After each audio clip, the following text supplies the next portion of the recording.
Hey you guys, Loyal Logic talking to you again. This is going to be a double upload today. And you know folks, I need to talk about something important. I have a friend in Greece, and you know, they've been talking to me a lot, and I've been looking into the issue, but Greece is going through a lot, you guys. It's not being reported a lot. I've seen it on RT and, you know, a couple other places, but Greece is going through a heck of a time right now, folks. Let me tell you what's going on. Now, we all know that Greece has been going through a downfall because of globalist elitists and obviously pushing immigration on them, but what you're not hearing about is the educational system that's being revamped in ways that's taken away money from the individuals that are trying to get a good education. Greece has been kind of like us. They have free education up to high school, but they have colleges free for the most part. But what they're starting to do is force private lessons on people, which is fine to, you know, in a degree. But now what they're doing is they're decreasing the products that you have to be examined on, and then they're, you know, the tests are being charged. So this is a problem when you have people that barely can get jobs because civil servants have been freezed. They don't hire any more civil servants. And, you know, that's a job that's very popular in states like Greece and Europe, being a civil servant. You know, so when you have jobs like that freeze and then teachers are having a hard time, the educational system's not thriving, then you're forcing people to pay for private lessons from teachers that are also unemployed, and it's also untaxed. I mean, folks, we need to start speaking up for nations like Greece. Greece has been there for a long time. They're a great nation. And, you know, people go to Greece to travel. And, I kind of feel like these people go there and they travel and they really don't take the time to realize that, you know, there's good people there. And people that are just trying to make a better life for themselves. And, you know, those are the ones that are hurt in the end if you don't speak up about issues like this. You know, I'm not saying you got to go and you got to, you know, make a difference. But, you know, at least look into the issue, maybe tweet it out, and just talk about it a little bit. Why are they doing this to their students? Why are they doing this to their families? We need to call out these anarchists and these people that are protesting in the streets against the police. They should be coming together to make Greece great again. They need to have a movement together.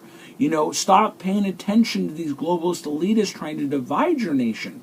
And that's what I would say to Greece. Come on, you guys, let's get together and talk about the issues. Let's not sit there and divide each other over little things that can be solved.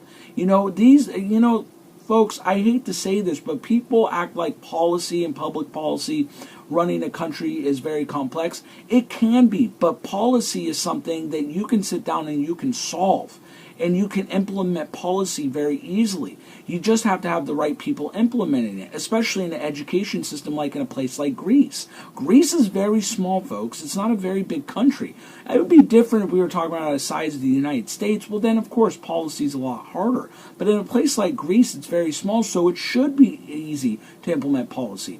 I want to make a great example. The Athens fire that happened earlier in the year. To me, I took it to heart because it was very sad. A lot of people, you know, died and got hurt and lost a lot of property. But, you know, what was sad to me is that Athens, if you look into it, it has the fire department's headquarters. They have plenty of equipment. They have plenty of funding. But because they're run by a socialist, you know, regime, in my opinion, it's socialist. Go look it up. Obviously, they didn't allocate good people to run these facilities because it got out of control. Now, people will say, yeah, the winds and all this, and it just flared up. You know, I looked into it, and to me, it just seemed like it should have been under control and a lot faster. And the fact that it went the way it did is kind of like what the education system's doing. I kind of relate the two because you can see similarities.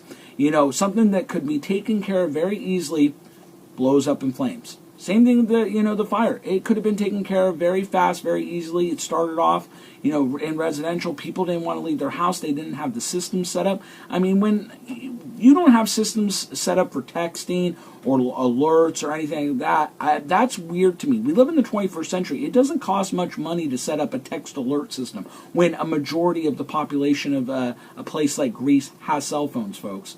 So it's very sad to me. You know, it's the same thing with the education system. Come together, folks. That's it. Make Greece great again. Come together, talk about it. I mean, the fact that people are protesting and getting violent, throwing grenades and tear gas, it makes no sense. You should be coming together. Protesting is going to do nothing. And I commend people protesting. I don't commend the anarchists doing the violent acts, but I commend the people protesting. But I'm sorry, folks, protesting in the 21st century rarely works. And it's a hard pill to swallow. I don't like it. It's not something I thought I would ever say. But you know what? I've been in politics for 15 years, and I've only seen protesting be squandered. It's rare that people listen to the message of protesting unless it's being paid for by people, but that's another story. So, folks, just realize we need to start, coming together, doing think tanks. We really need to be working on a local level, because when you think on a national level, messages get skewed, and it happens so much, and that's what's happening in Greece. Again, a problem that can be solved, just like the fires in Athens, a problem that's so small and can be solved, got out of control and blew up. So we need to really come together and, show support to Greece, because, folks, it's a marvel. Greece is a place that should be preserved. It's a piece of history for all humanity. And, that's what's sad, folks. People forget that one day I would love my kids to go to Greece. I would like to walk the streets of Greece. It would be an honor. But I can't do that if Greece isn't there anymore, or Greece is totally destroyed in a failed state. Excuse me. I can't do that if that's the case. So they made Brazil great again. I think it's time to make Greece great again. So get together, message people. I don't care what you do. At least, at least read an article, folks. At least if you read an article, you know about the issue, and even if you tweet about it, or even if you tell somebody, say, hey, Greece isn't doing too good. That's a good thing. At least you mentioned it. It ain't changing the world, but it's spreading the message, folks. And sometimes making a dent is better than the whole car going up. It is what it is, you guys. I feel bad for those great people there. They're amazing. They've contributed to the world in more ways than they'll ever realize, because they're so lost right now. But guess what? They'll be great again. I guarantee it. Loyal Logic, talk to you soon.